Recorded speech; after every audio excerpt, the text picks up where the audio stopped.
próximo arcano é o mago. O mago é a letra Beit. O Beit, a ideia da letra Beit é a casa de Deus. Então, o que é a casa de Deus? É o sopro de Deus. Deixa eu pegar até aqui, vou desenhar um pouquinho. O sopro de Deus que vai encontrar uma pessoa que é a casa de Deus. Então, a ideia é que o Aleph mais o Beit vai ser uma pessoa respirando. Então, o hálito de Deus, o que faz uma pessoa estar viva? Ela respira. Então, é o hálito de Deus, o sopro de Deus anima a casa de Deus. Quem é a casa de Deus? Nós. Por que nós somos a casa de Deus? Porque nós temos uma fagulha divina. Então, aqui, depois eu vou ver, chat que está aqui é cercado. Então, aqui, Binah está em volta desse cercado que é a nossa consciência, que é aquele limite de Saturno. Então, o sopro de Deus caminha para dentro da nossa consciência, da casa de Deus, e nos anima. E o que é o mago dentro do tarô? Ele é o próprio prestidigitador.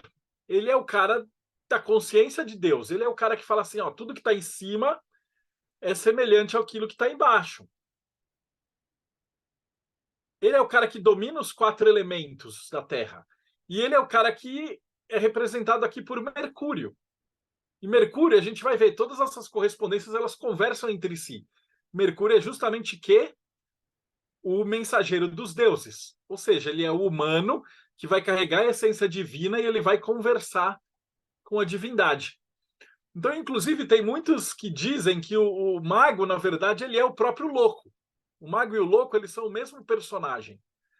Assim como a criatividade e o criativo, eles fazem parte da mesma essência. Mas o louco, ele seria essa criatividade divina passeando por todas as mentes. E quando ela entra dentro da mente de alguém, ela se torna um mago. E aí o que aconteceria? Ele tem todos esses instrumentos. Quando ele termina de fazer essa apresentação, essa palestra, esse trabalho, etc., ele empacota todos esses instrumentos e ele faz uma trouxinha. E aí ele sai passeando para a próxima cidade. Então, esse sopro divino que estaria incorporado na ideia do louco, ele está permeando toda a criação. Porém, ao mesmo tempo, em cada pessoa que decide trabalhar essa essência divina, se torna o Beit. E aí a gente tem o Aleph Beit, né, o alfabeto, é aquilo que é necessário para que você construa o resto da realidade. Se você não tem o Aleph Beit, se você não tem o alfabeto, você não constrói o resto do universo. Tipo, se eu parar de dar essa palestra em português e começar a dar essa palestra em russo, vocês não vão entender mais nada da criação. Porque vai ficar faltando o alfabeto. Então, para você poder existir, para você poder compreender o universo, você tem que ter esses 2 arcanos primordiais.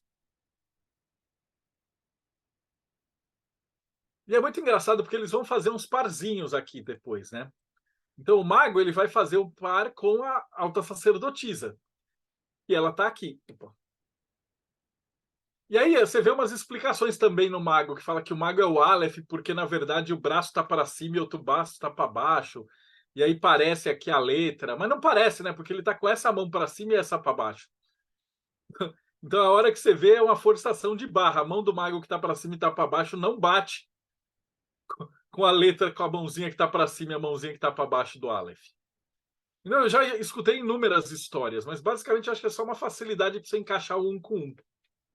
Né? E o mago faz muito mais sentido sendo Mercúrio e sendo o mensageiro da vontade divina, o mensageiro da fagulha divina, aquele cara que vai manifestar o Keter como sendo Beit, né? A casa divina. E aí a gente tem a sacerdotisa, que é a terceira letra, que é Gimel, que é o camelo. O camelo, ele traz uma ideia também de que ela é o terceiro arcano que vai seguir até Keter. Mas aí, ao contrário desses que são mais fundamentais, o camelo ele vai descer até Tiferet. Ou seja, Tiferet somos nós encarnados, ou em teoria a verdadeira vontade. Nós sendo o melhor que a gente... o melhor que cada um puder ser. E aí a ideia do camelo é que você está dentro de um oásis, né? Você está dentro aqui do oásis, e ele tem o formato de uma perninha, né? E ele é aquele momento, aquela vontade de energia de evolução. É a ideia de caminhar, é a ideia de andar para frente. E é a ideia também de que o camelo é o que atravessa esse deserto, né? Ele atravessa aqui o abismo. E aí, em algum momento, nós estamos ligados ao Criador, e através desse camelo simbólico, através dessa energia, a gente desce até a encarnação, vai tentar trabalhar aqui embaixo o melhor que a gente puder. Um dia a gente vai morrer. Quando a gente morrer, a gente vai pegar esse camelo de volta e retornar até a consciência primordial.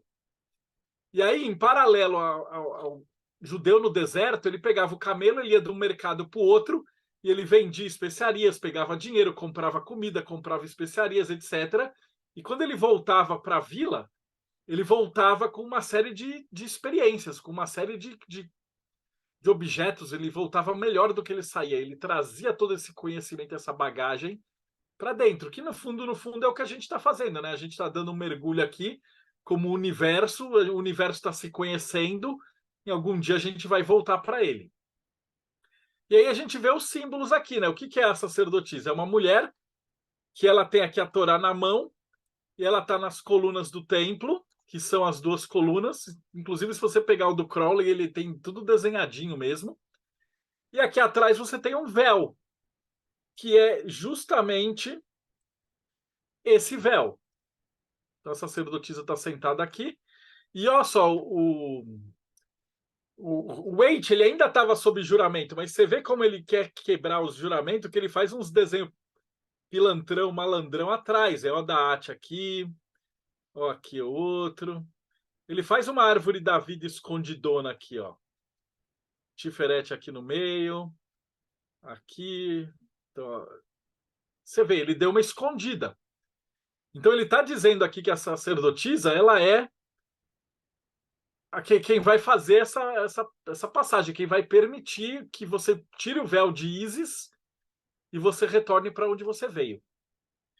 A explicação que o pessoal dá, às vezes simbólica, de por que isso aqui seria bait, é que a casa de Deus seria esse negócio que está atrás do véu. E aí a sacerdotisa, ela seria a guardiã da casa de Deus. E aí o templo seria a tal da casa de Deus, ou etc. Então, aqui eu estou só tentando justificar, tá? Eu não concordo com essas explicações. Mas aqui eu já vi tanto contorcionismo. Mas se você conseguir mostrar que isso aqui é a casa de Deus, belezinha. Né? Inclusive, o Crowley coloca um camelo, ele vai muito mais para frente, né? Ele toca um foda-se nesse negócio de não pode falar os símbolos, e ele trabalha nisso aí mesmo, né?